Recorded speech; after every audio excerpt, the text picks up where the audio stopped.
Thank you for joining this video about LLM in a Flash, a new research paper from Apple titled LLM in a Flash, Efficient Large Language Model Inference with Limited Memory.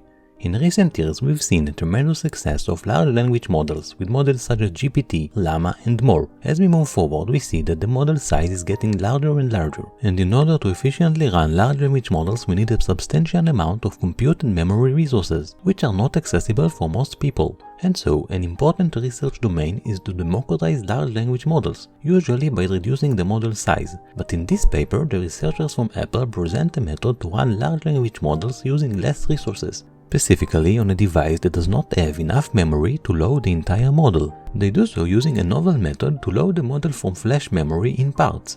This is a big deal as it is a step towards being able to run high-end large language models efficiently on devices with less resources, such as our phones. In the following chart from the paper, we can see the inference time of a model when using their method comparing to naively loading the model from flash, when half the memory of the model size is available. And we can see that on a GPU it takes less than 100 milliseconds comparing to more than 2 seconds, which is more than 20 times faster. In this video we will explain the paper to understand how this method works. Let's start by talking about flash memory and LLM inference. The following diagram from the paper helps to understand the relation between flash memory, DRAM, and internal GPU and CPU memory. The flash memory is larger than DRAM. In this example, the flash memory has 100 GB size, while the DRAM is of 10 GB size. The DRAM is usually larger than the internal memory in the GPU and CPU.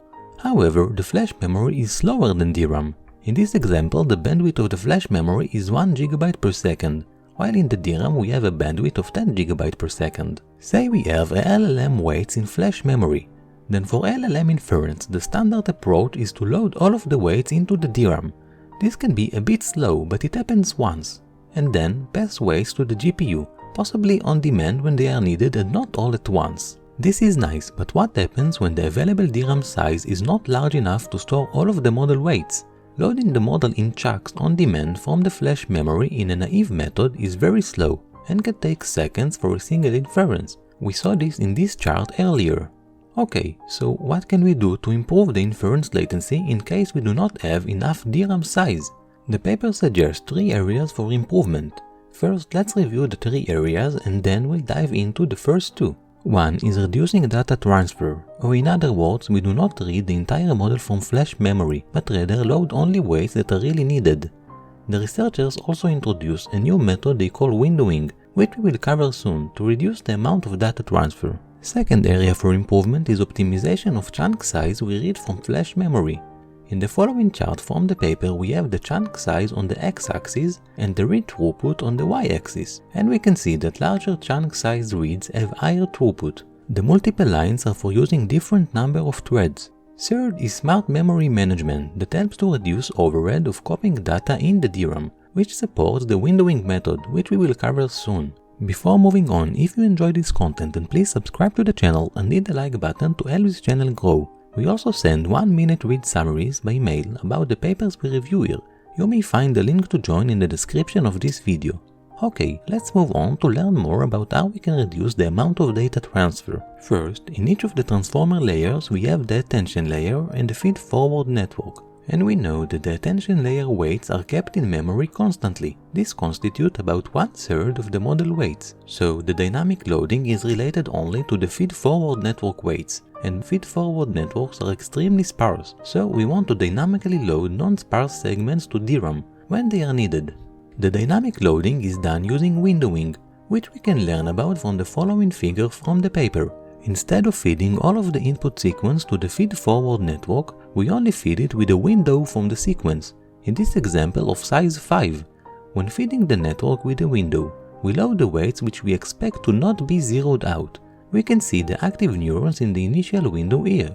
Now we move the window by 1, and when we predict which neurons are active, most of the active neurons will be shared from the previous window, so there is only need to load small amount of weights, which are marked with blue, and deleted data is marked with red. An interesting observation here can be seen in the following chart from the paper, where on the x-axis we have the window size and on the y-axis we have the percentage of the weights that are loaded to the DRAM. In the upper line we see that for larger window sizes we have a larger portion of the model loaded into the memory, and on the bottom line we see that as the window size grows we have less weights needed to be loaded in each step when the window moves to the next token in the input. Earlier we saw the increasing chunk size can help to improve the flash memory read throughput. The researchers were able to increase the chunk size using a method they called bundling columns and rows. When using a neuron, it means we need its respective column from the previous layer and its respective row from the next layer, so we will have to load both the column and the row from flash to DRAM. So storing them together in flash memory, as we can see in the following diagram from the paper, helps to increase the size of the chunk we read, instead of reading two separated chunks. So we both reduce I/O requests and increase chunk size here.